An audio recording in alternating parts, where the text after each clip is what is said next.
Alright, in step 6, you got to do your corner panels.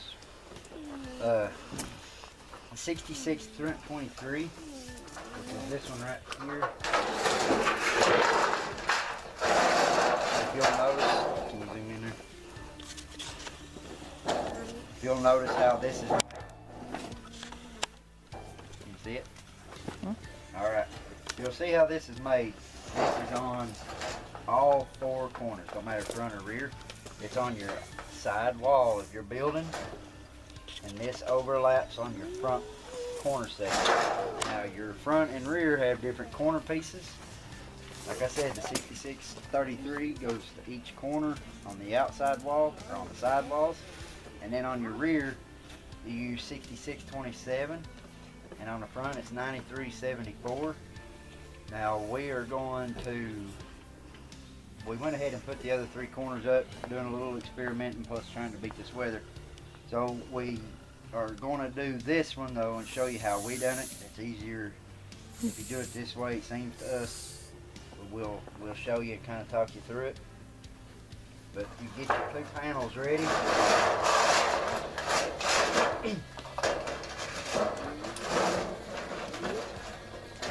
And with a pre-drill right there.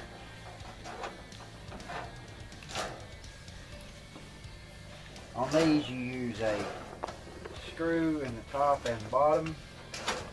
With the little clear nut or washer. Yeah, the little gasket. Put a gasket on each side.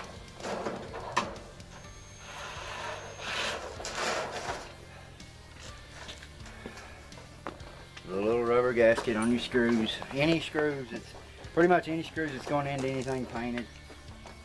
You want to have this little clear piece there. Come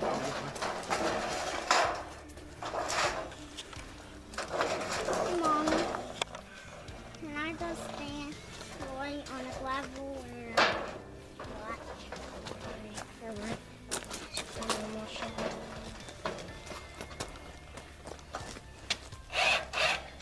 Now, for us it was easier. Put those 2 screws in and then stand the wall, but you have to pay attention on these. What was those numbers? 9374s? Yeah. On the 9374s, if you'll look at them, one side has 5 bolt holes right down the outside of this ledge. They have 5 bolt holes right down the outside of this ledge, or well, should be the inside. Whereas this side doesn't have any in there. It just has screw holes for your screws, 2 screws, one top, bottom, and then 1 bolt that goes in the middle. We'll show you that in just a second.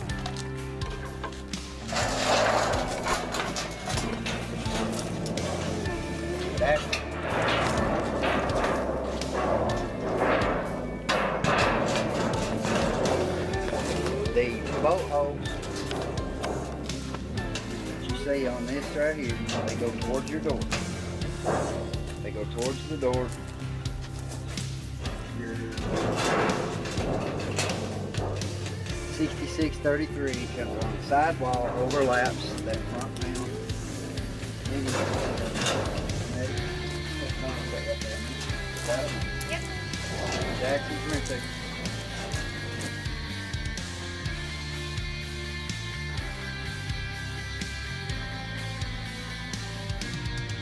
Be a lot better if you fasten down the bottom frame before you've done all this. That way it's not shifting whenever you put pressure against it.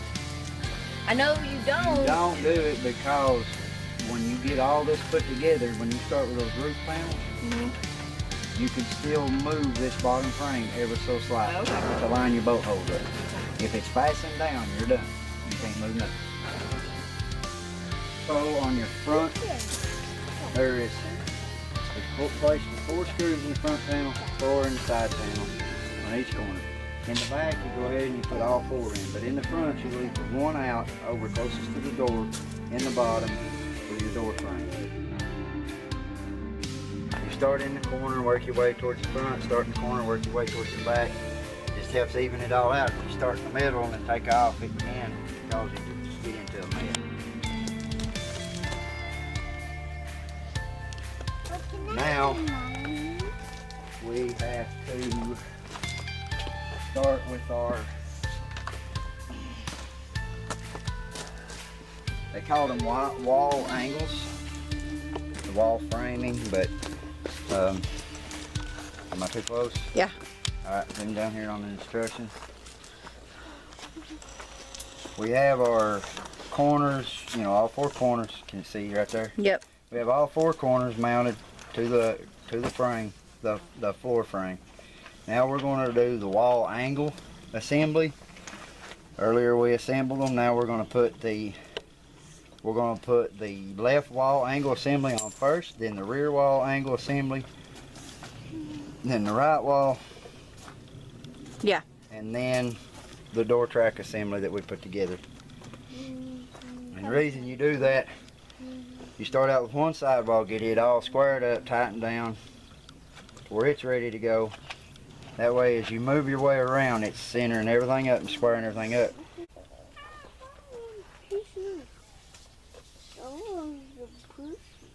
Alright, so your sidewall angles, if you remember earlier we took 2, part number 10393, bolted them together, 1 bolt in the center.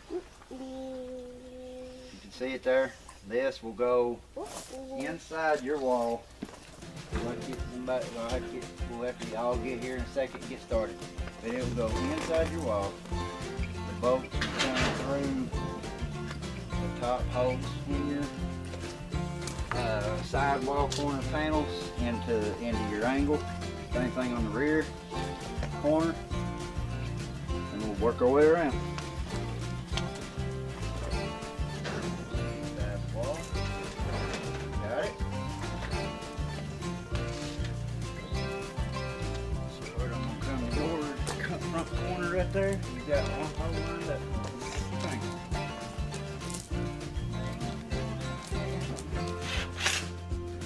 Screw Jack.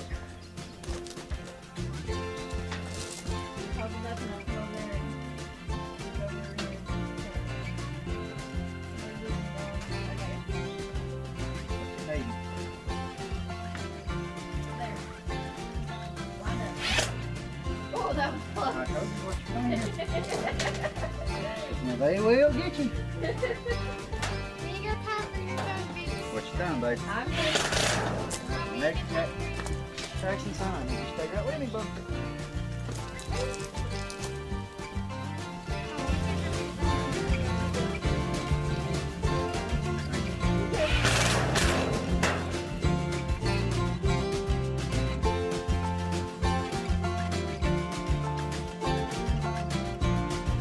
So now the rear wall angle looks much like the front wall angle, or the side wall angle. It's crazy, but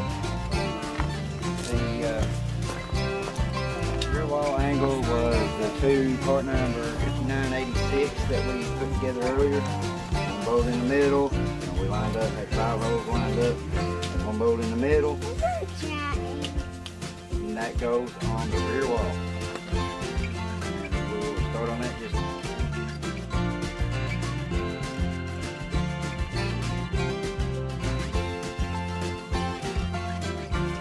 Alright, right here is on the top of your side panel. You'll see those screws right there.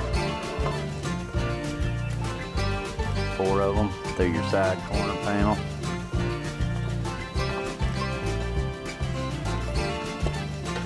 Four of them through this side corner panel. And then same thing on the back end. The problem is we're getting over against the trees, so we really can't get real good footage. We're going to set the camera up over here, but there's 4 in this corner panel into that angle, 4 in that corner panel into that angle. Alright, we're going to install our door track assembly, which is the same. It's your cross brace on your front wall over top of your door. But make sure before you install this, make sure you put all 4 door slides in. Otherwise, if not, there's a thing in the instruction manual that shows how to install them if you do forget them, but you actually have to bend your tracks. The downside is a lot of times you don't get it straightened back out and your door will always hang when it's all the way open.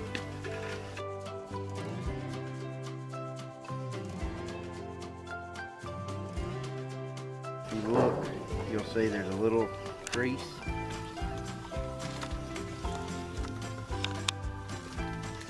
The other side's flat. The crimp face goes under. It's the underlap side. The smooth is an overlap.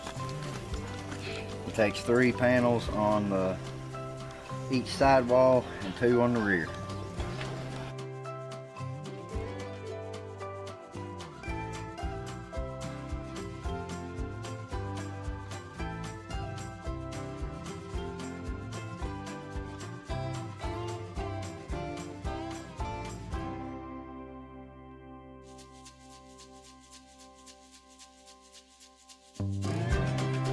Alright, after you get all your door panels up, and I'm going to say that if you don't have plenty of good help and patience, don't buy one of these kits. And the reason being is we have leveled, squared the best we can do. And I even installed these angle brackets in all 4 corners that comes with the anchor kit for the concrete to help hold the building frame square.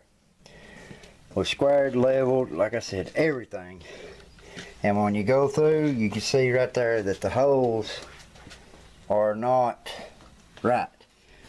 The panels, I guess it's from when they ship them, and the ridges must get flattened out or something, I don't know. But they are too long to fit in there. But we did finally get it put together. It's just really aggravating. Of course, obviously the building's nowhere near done. But after you get all your panels on, then you got to come and do your door jambs. Part number 9370. It's 2 screws at the top, 2 down at the bottom. And that is actually the 1 screw that's right there in front of my boot. That is the ones you had to leave out when you done the front corners. And then there's a bolt and nut comes through here, and then you put the anchor nut on it. One on this level, one down there, leaving your center hole open. And the same thing here, anchor nut down there.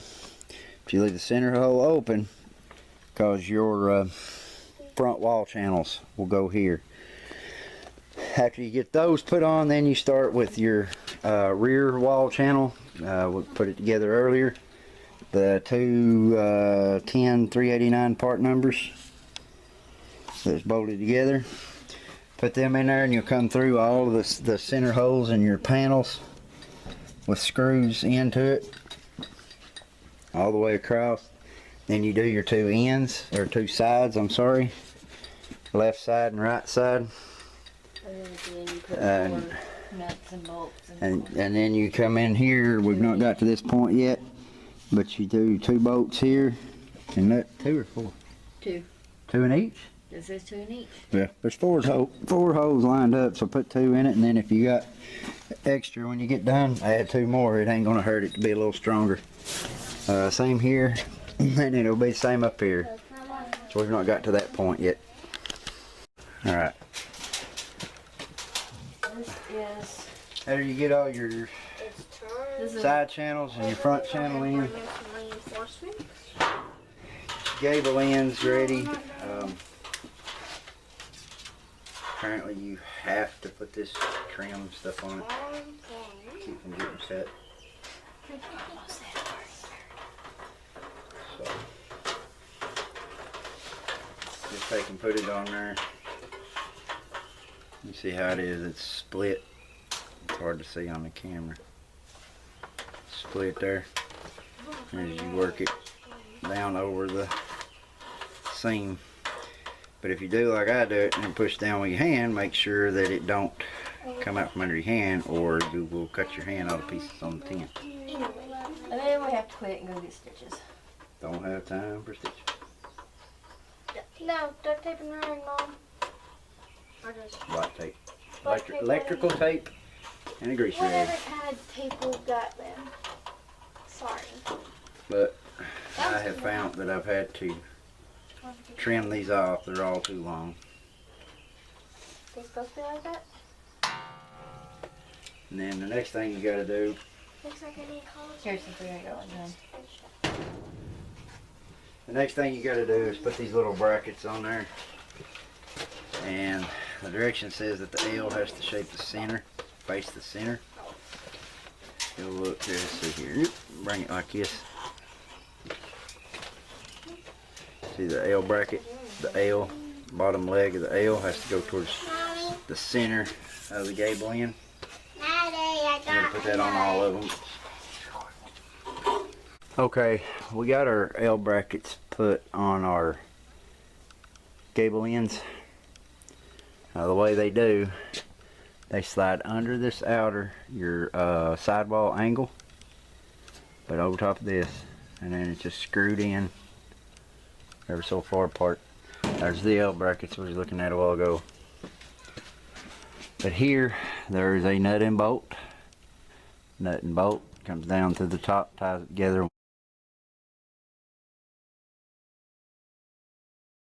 One here.